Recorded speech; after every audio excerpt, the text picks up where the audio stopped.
Madame, bonsoir, messieurs, bonsoir et merci de nous retrouver sur Camus 24. Voici la 27e livraison de ce mois de juin continuant et c'est probablement la 4e édition de cette semaine.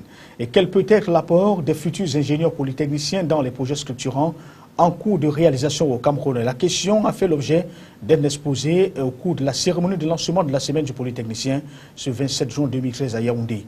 Une pile d'activités seront au menu de cette semaine, entre autres expositions de savoir-faire des étudiants, rencontres sportives, journées portes ouvertes et soirées de gala pour la clôture. À l'étranger, la santé de Nelson Mandela s'est améliorée ce jeudi, mais l'ancien président sud-africain que Barack Obama présente comme un héros mondial reste dans un état critique au 20e jour de son hospitalisation. Le pays tout entier retient son souffle et se prépare au pire qui se profile à l'horizon. Voilà pour le sommaire. Merci de rester sur Camus 24. À l'ouverture de ce journal, la semaine du Polytechnicien et le partage d'expériences entre théoriciens et praticiens qui a été menue, la conférence débat animée ce 27 juin 2013 à l'école polytechnique de Yaoundé par le directeur général de Electricity Development Corporation a permis aux futurs ingénieurs de cette école de se faire des idées sur les projets énergétiques de leur au Cameroun et surtout se préparer, ces jeunes-là, à apporter leur contribution à leur réalisation. Pour animer les débats, ils ont sollicité l'éclairage et l'expérience du directeur général de EDC, lui-même ingénieur polytechnicien. Pendant 4 heures d'horloge, ce dernier, à savoir Théodore Sangou, a donc présenté la situation énergétique du Cameroun, les défis de l'émergence énergétique, la vision du développement du secteur de l'électricité au Cameroun. Voici à présent une attitude du docteur Théodore Sangou au micro de Camus 24. Nous avons accepté avec joie de partager avec les jeunes étudiants de Polytechnique un certain nombre de visions. Je pense que l'écho que moi je ressens, c'est qu'ils ont très bien perçu le message qui a été passé. Il fallait d'abord les motiver pour qu'ils sachent que notre pays est en construction et on a besoin des ingénieurs polytechniciens dans tous les métiers de base et notamment dans le domaine énergétique. On leur a exposé les métiers de base en ce qui concerne par exemple les projets d'infrastructures hydroélectriques comme les barrages où il y a pratiquement tous les métiers d'ingénieurs et on l'a aussi insisté sur les qualités que les jeunes doivent avoir pour faire carrière dans la vie professionnelle, des qualités disons de motivation. Je pense qu'ils le sont maintenant, mais il y a aussi d'autres qualités comme l'humilité. Nous avons beaucoup insisté sur l'humilité et aussi les qualités d'éthique, parce qu'on ne peut pas construire un pays sans éthique. Autant de choses que nous avons partagées avec ces étudiants. Nous sommes très, très ravis d'avoir vécu cette petite communion. Œuvre des vacances, le ministère du Tourisme et des Loisirs forme des premiers moniteurs.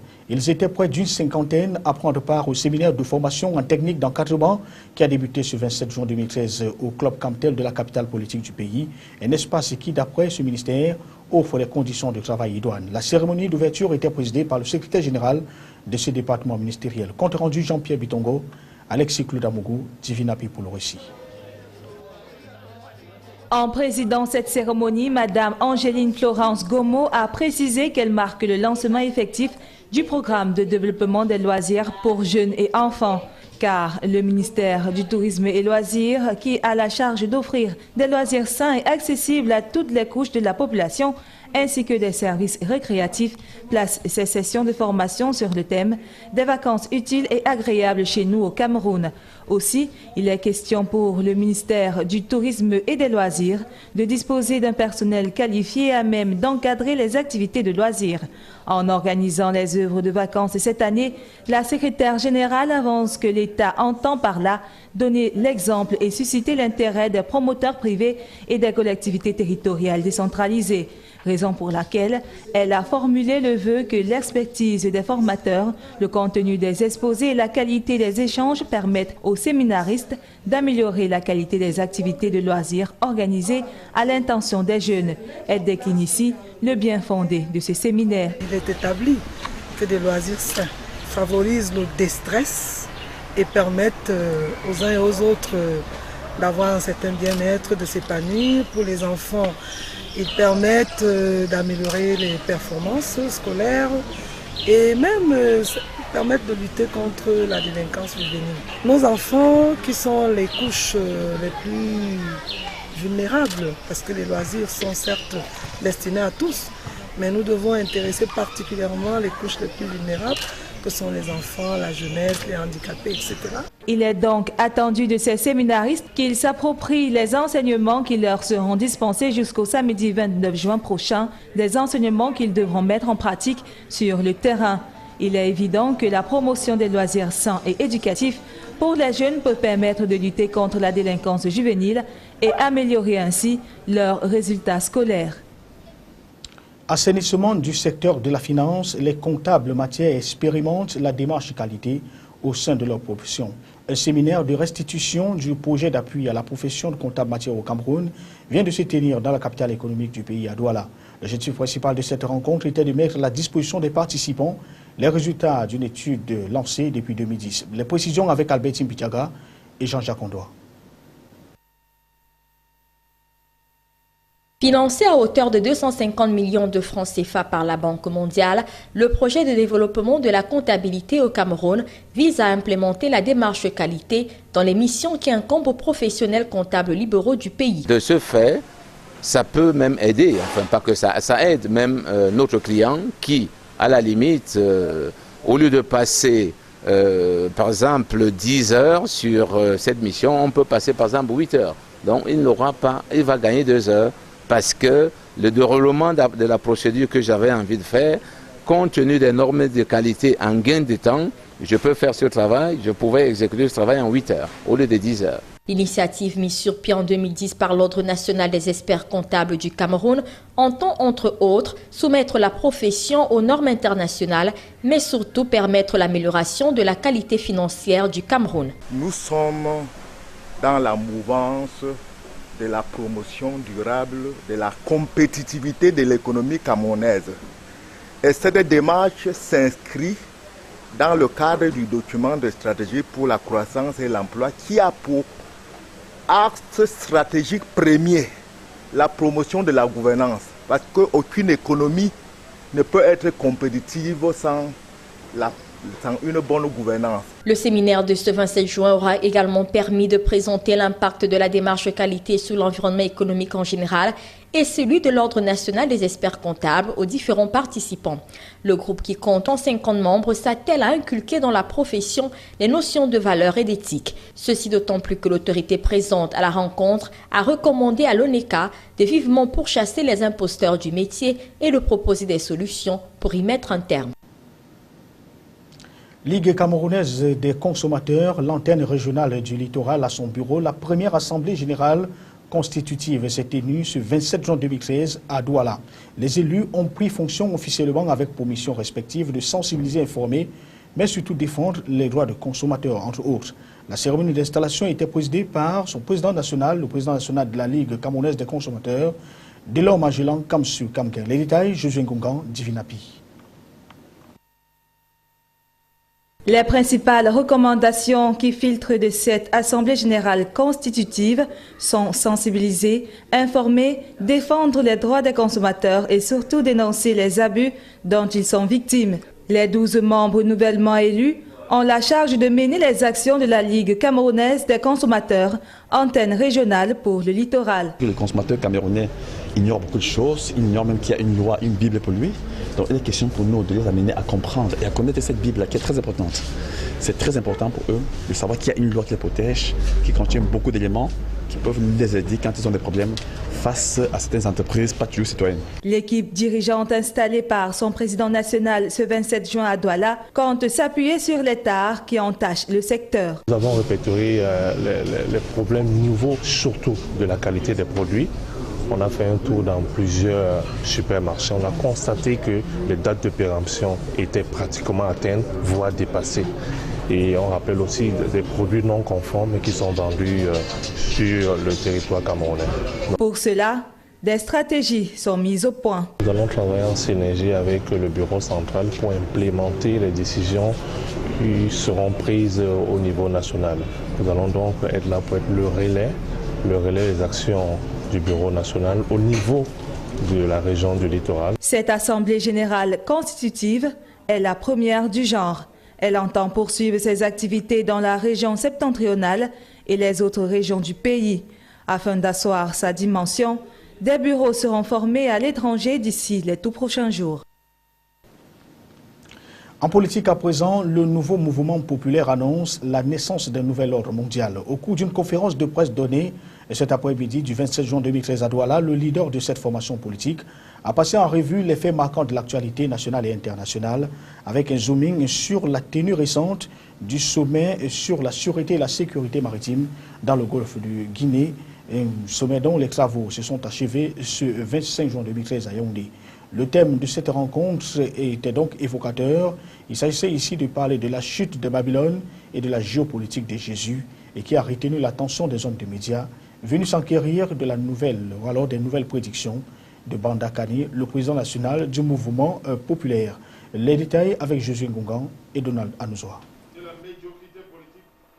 Annoncer la bonne nouvelle aux nations à travers la pensée politique de Dieu, telle est la mission du nouveau mouvement populaire. Le leader de cette formation politique, au cours d'une conférence de presse donnée ce jour à Douala, fait la lecture de la situation diplomatique du monde en général et du Cameroun en particulier, en s'appuyant sur l'analyse symbolique, historique et politique pour affirmer que le projet de gouvernement mondial est en étroite relation avec l'Occident, qualifié ici de Babylone. La variété des faits sociaux observés dans le monde illustre fort à propos la chute de Babylone au profit de la mise en place de la géopolitique de Jésus-Christ. L'ordre mondial, l'ordre international, le système de gouvernement qui gère le monde et qui tient l'humanité en captivité, qui tient les nations en captivité, à travers ce qu'on a appelé la communauté internationale autoproclamée, représentée par la France, l'Angleterre, les États-Unis. Nous disons à l'humanité aujourd'hui que ce système est tombé. La pensée politique de Dieu, qui trouve son essence dans les Saintes Écritures, nécessite pour son accessibilité un reformatage des mentalités.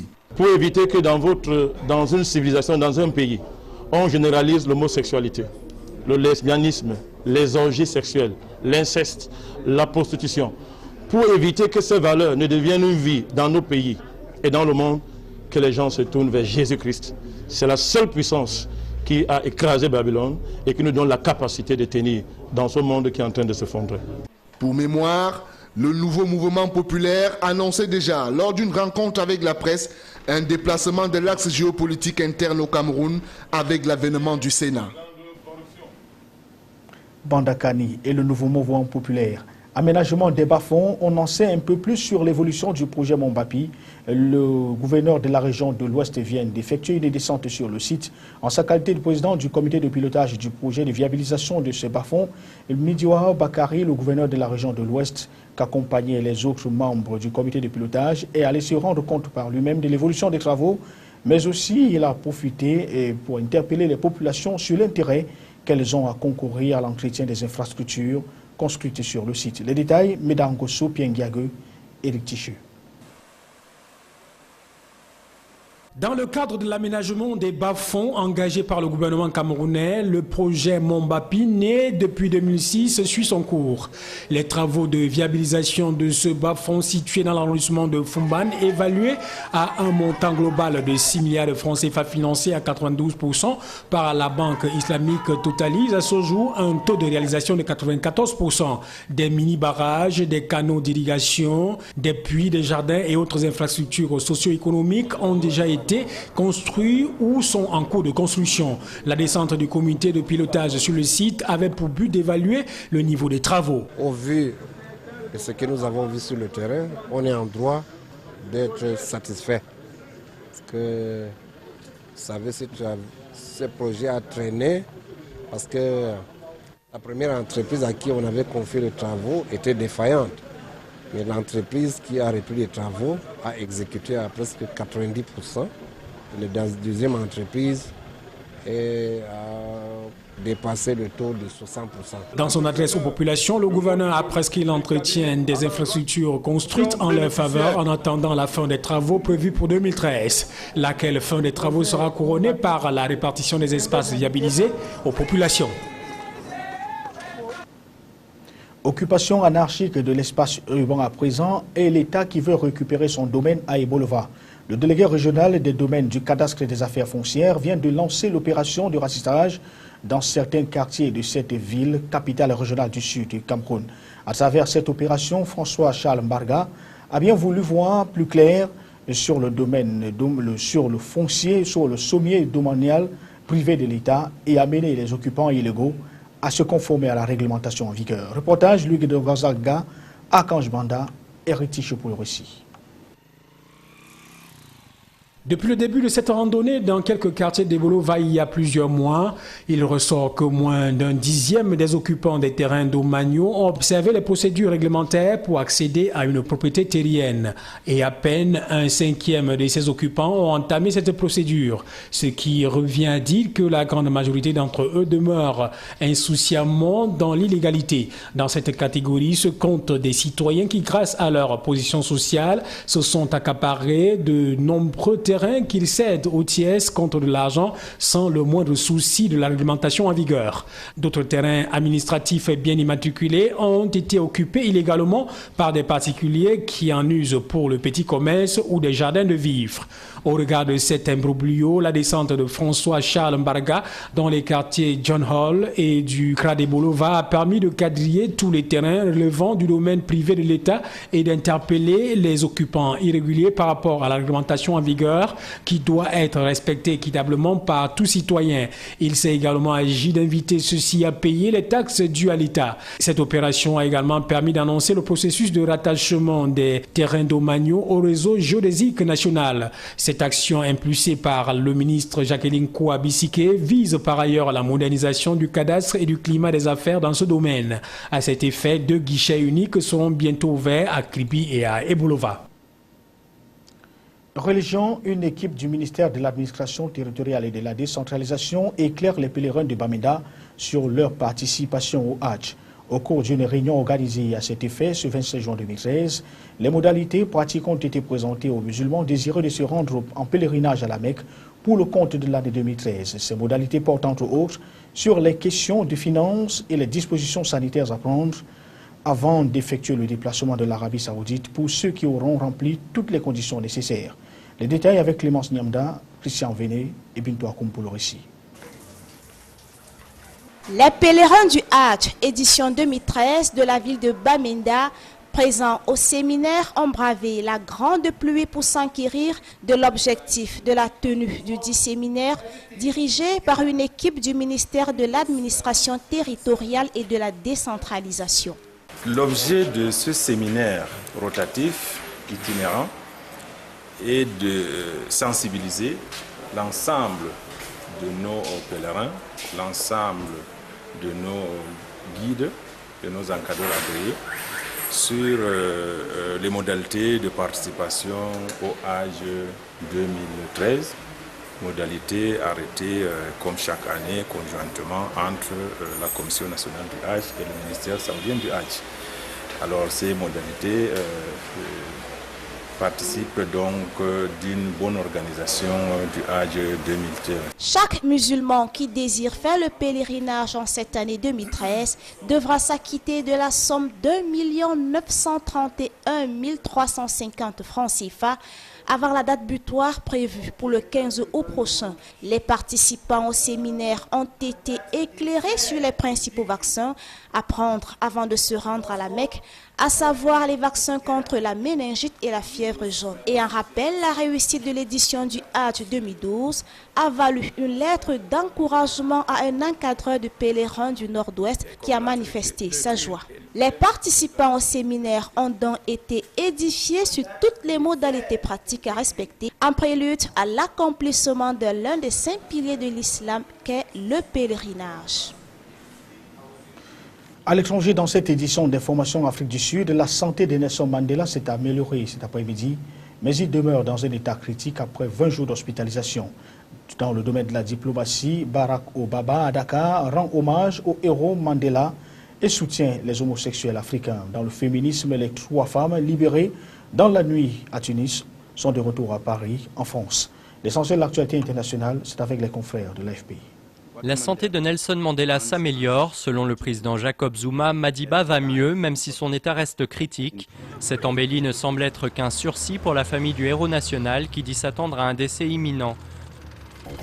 L'ombre du grand homme plane sur la première grande tournée africaine de Barack Obama. Nelson Mandela est un héros pour le monde, a déclaré le président américain, qui est attendu samedi en Afrique du Sud.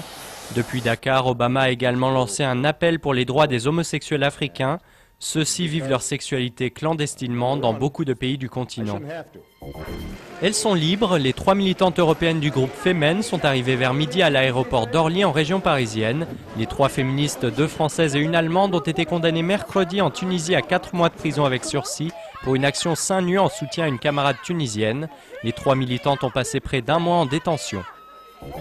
4e et dernier jour de garde à vue pour Bernard Tapie. L'homme d'affaires est entendu dans le cadre de l'enquête sur l'arbitrage du litige qui l'opposait au Crédit Lyonnais sur la vente d'Adidas. Les magistrats le soupçonnent d'avoir biaisé cette procédure qui lui avait octroyé 403 millions d'euros en 2008. 3 personnes ont déjà été mises en examen dans cette affaire pour escroquerie en bande organisée. Qui a dit que la musique classique était élitiste? Grâce au projet Demos, des centaines d'enfants de quartiers défavorisés apprennent à apprécier les grands compositeurs et à jouer d'un instrument. Le son, il est beau, la musique, elle est belle. Mercredi soir, les jeunes musiciens ont eu les honneurs de la prestigieuse salle Pleyel à Paris. En sport, élection à la Fédération camerounaise de football, on en reparle avec la chambre de recours de l'instance fêtière du football dans le pays qui annule l'assise du 19 juin dernier. Les raisons de cette annulation sont consignées dans la décision rendue publique ce jour à Yaoundé. En un mot, l'on note que l'élection du 19 juin 2013 s'est faite dans des conditions irrégulières. Aussi informé, le bureau sortant a déclaré interjeter appel auprès du tribunal arbitral du sport de Lausanne en Suisse. Explication Michel Atiba.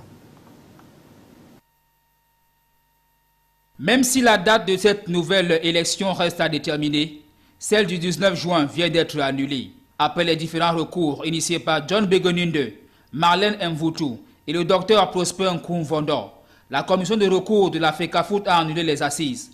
Dans la décision numéro 02 du 26 juin dernier, la commission déclare nulle l'Assemblée générale élective de la FECAFOOT tenue à Yaoundé en date du 19 juin 2013 pour convocation irrégulière en violation des statuts et règlements de la FECAFOOT. La Chambre renvoie les partis à l'organisation d'une nouvelle Assemblée générale élective scrupuleusement conforme aux dispositions des articles 37 et 39 des statuts et 14 alinéa 1 du Code électoral. En un mot, tout est à reprendre à la base et le bureau conduit par John Begoninde assure l'intérim. Cependant, la fraction du président sortant de la FECAFOOT ne s'avoue pas vaincue. Annoncé pour ce jeudi, la conférence de presse de Seydou Moumondjoya s'est transformée en déclaration. Le premier vice-président né de l'élection annulée du 19 juin dernier a déclaré aller au tribunal arbitral de sport de Lausanne en Suisse. Le recours au tribunal avec mesures provisoires pour suspendre les effets de la décision prise par la commission de recours des élections.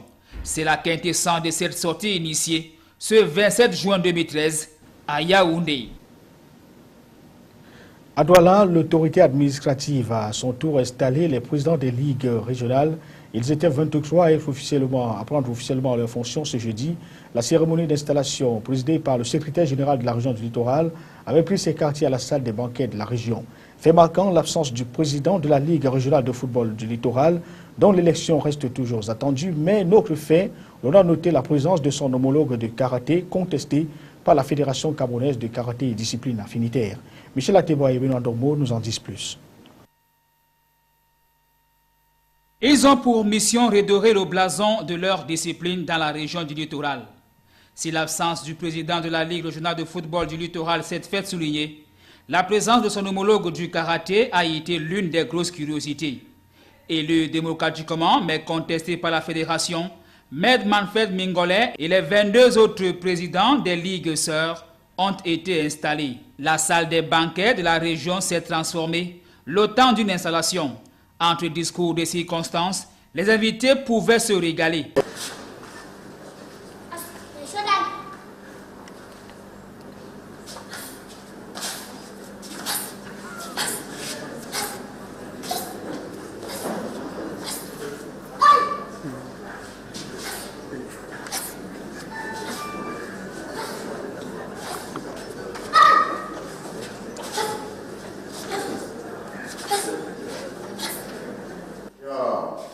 Merci beaucoup. Est-ce que la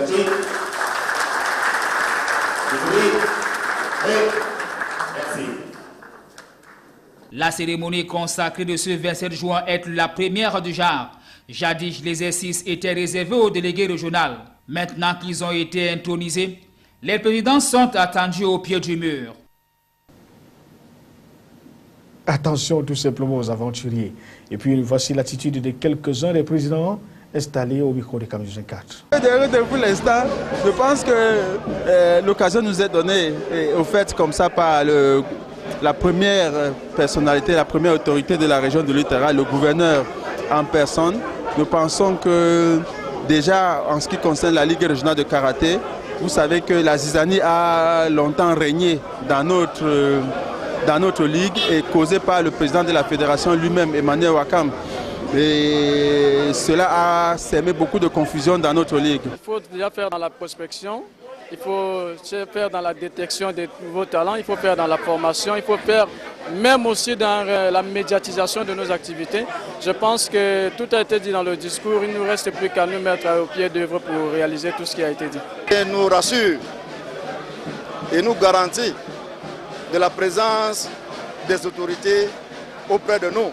Et ça nous fortifie d'avancer mieux, grandissant dans l'œuvre que nous avons choisie, qui est de relancer l'activité sportive dans le littoral.